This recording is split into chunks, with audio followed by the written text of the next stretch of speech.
प्यारे बच्चों को नमस्कार। आपका ये हिंदी कार्यपत्रक नंबर 64 है और तारीख है 7 दिसंबर सन 2020। हिंदी का कार्यपत्रक है बच्चों, और इसमें आपको लहासा की ओर पाठ की पुनरावृत्ति कराई गई है। इसमें आपको एक गद्यांश दिया गया है जिसे पढ़कर आपने दिए गए प्रश्नों के उत्तर देने हैं। तो सबसे पहले हम गद्यांश को पढ़ लेते हैं। वह नेपाल से तिब्बत जाने का मुख्य रास्ता है। परी कलिंपोंग का रास्ता जब नहीं खुला था तो नेपाल ही नहीं, हिंदुस्तान की भी चीज़ें इसी रास्ते तिब्बत जाया करती थीं। यह व्यापारिक ही नहीं, सैनिक रास्ता भी था। इसलिए जगह जगह फौजी चौकियां और किले बने हुए हैं जिनमें कभी भी चीनी पलटन रहा करती थी। आजकल बहुत से फौजी मकान गिर चुके हैं। दुर्ग के किसी भाग में जहां किसानों ने अपना बसेरा बना लिया है, वहां घर कुछ आबाद दिखाई पड़ते हैं। ऐसा ही परित्यक्त एक चीनी किला था। हम वहां चाय पीने के लिए ठहरे। तिब्बत में यात्रियों के लिए बहुत सी तकलीफ़ें भी हैं और कुछ आराम की बातें भी। वहाँ जाति पाति छुआछूत का सवाल ही नहीं है और ना औरतें पर्दा ही करती हैं। बहुत निम्न श्रेणी के भिखमंगों को लोग चोरी के डर से घर के भीतर नहीं आने देते, नहीं तो आप बिल्कुल घर के भीतर चले जा सकते हैं। बच्चों, लहासा की ओर पाठ एक यात्रा वृत्तांत है। राहुल सांकृत्यायन बहुत बड़े क्या कहते हैं, घुमंतु प्रवृत्ति के व्यक्ति हैं और बहुत बड़े साहित्यकार हैं हिंदी साहित्य के। इन्होंने बहुत सारे यात्रा वृत्तांत लिखे हैं, जिनमें से एक इनका यात्रा वृत्तांत है लहासा की ओर।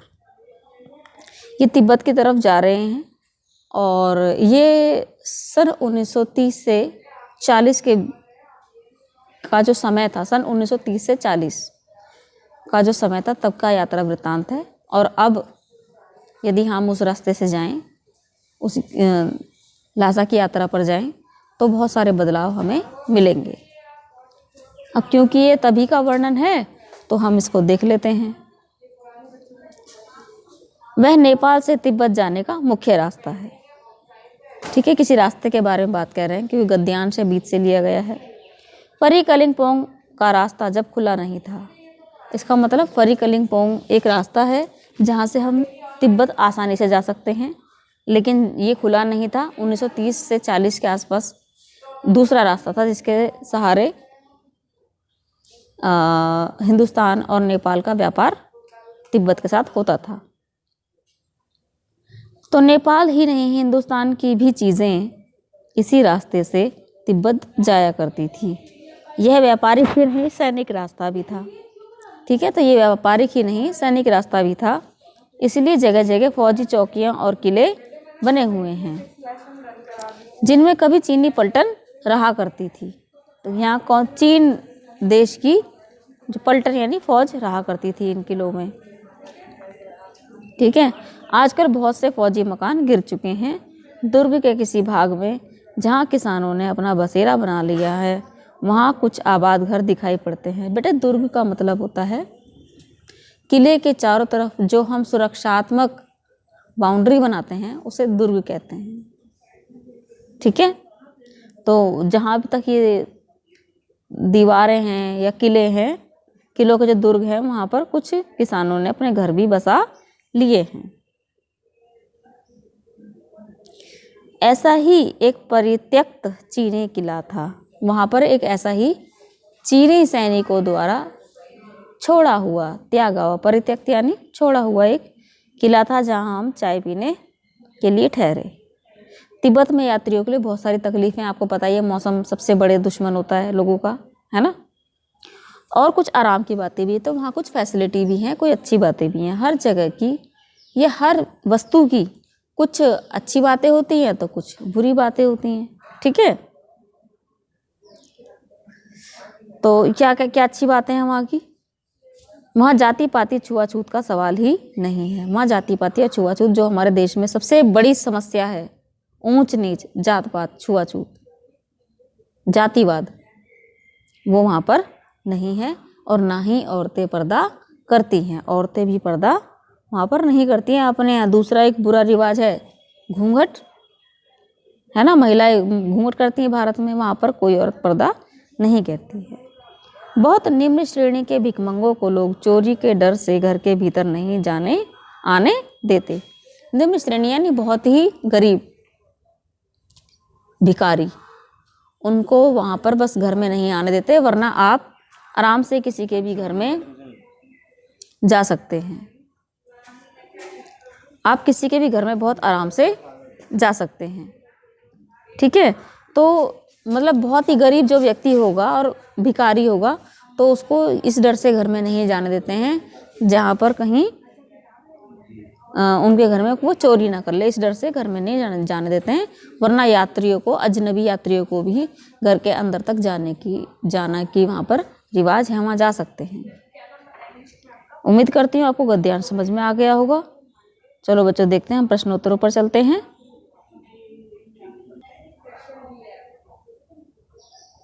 हाँ तो बच्चों हम प्रश्नोत्तर पर आते हैं। देखिए मैंने अलग अलग रंग से प्रश्नों के जिस रंग से प्रश्न को टिक किया है उसी रंग से उसके उत्तर को टिक लगाया है गद्यांश में। लेखक कहाँ की यात्रा के लिए निकला? तो इस गद्यांश से हमें ये पता लगता है कि वह नेपाल से तिब्बत जाने की यात्रा के लिए निकला। तो प्रश्न 1 का उत्तर यही मिलेगा, वह नेपाल से तिब्बत जाने का मुख्य रास्ता, यहीं से लिखो आप, लेखक तिब्बत की यात्रा के लिए निकला। ठीक। प्रश्न 2 हरे रंग से है, उत्तर भी हरे रंग से ही मिलेगा आपको बच्चों। ये व्यापारिक रास्ता ही नहीं सैनिक रास्ता भी था, यह कैसे पता चलता है लगता है? ये देखो प्रश्न 2, जगह जगह फौजी चौकियां और किले बने हुए हैं जिनमें कभी चीनी पलटन रहा करती थी। आप लिख सकते हो, ये उत्तर इन पंक्तियों में से लेना है, लेकिन लिखना अपने शब्दों में है। यह रास्ता व्यापारिक ही नहीं सैनिक रास्ता भी था। यह हमें ऐसे पता लगता है कि वहाँ रास्ते में जगह जगह फौजी चौकियाँ और किले बने हुए थे जिनमें कभी चीनी पलटन रहा करती थी। प्रश्न 3, तिब्बत में यात्रियों के लिए क्या आराम की बातें थी? नीले रंग से मैंने टिक किया है। नंबर 1, तिब्बत में यात्रियों के लिए निम्नलिखित आराम की बातें, देखो यहाँ से ले लो उत्तर। वहाँ जाति पाति छुआछूत का सवाल ही नहीं था और ना औरतें पर्दा करती हैं, ठीक है। और बेटे यहाँ से नीचे की लाइन भी लेना, नहीं तो आप बिल्कुल घर के भीतर तक चले जा सकते हैं। तो इसका हम इस तरह से लिखेंगे उत्तर, ध्यान से सुनिएगा। तिब्बत में यात्रियों के लिए निम्नलिखित आराम की बातें थी। नंबर 1, वहाँ जाति पाति छुआछूत नहीं था। नंबर 2, तिब्बत में औरतें पर्दा नहीं करती थीं। और नंबर 3, वहाँ पर अजनबी यात्री घर के बिल्कुल भीतर भी जा सकते थे। प्रश्न 4, बहुत निम्न श्रेणी के भिखमंगों को लोग किस डर से घर के भीतर नहीं आने देते थे? ये देखो मैंने इसी रंग से किया हुआ है, निम्न श्रेणी के भिखमंगों को लोग चोरी के डर से घर के भीतर नहीं आने देते थे। आप इस पंक्ति को एज इट इज लिख सकते हो, ठीक है। बहुत निम्न श्रेणी के भिखमंगों को लोग चोरी के डर से घर के भीतर नहीं आने देते थे। प्रश्न 5, आपने भी कभी कोई यात्रा की होगी, उसमें आपने किन किन कठिनाइयों का अनुभव किया, विस्तार से लिखिए। तो बेटा ये प्रश्न का उत्तर आपके लिए है। आप हर छुट्टियों में गांव जाते हैं, है ना, कहीं पिकनिक प्लेस भी घूमने के लिए जाते हैं। तो जहाँ भी आप कहीं गए हों, कोविड के दौरान तो नहीं गए लेकिन उससे पहले गए हैं ना, तो अपने किसी पुरानी यात्रा के अनुभव के बारे में यहाँ पर लिखना है कि कौन कौन सी कठिनाइयों का आप उसमें सामना करना पड़ा। उम्मीद करती हूँ ये कार्यपत्रक आपको समझ में आ गया होगा। आपका बहुत बहुत धन्यवाद।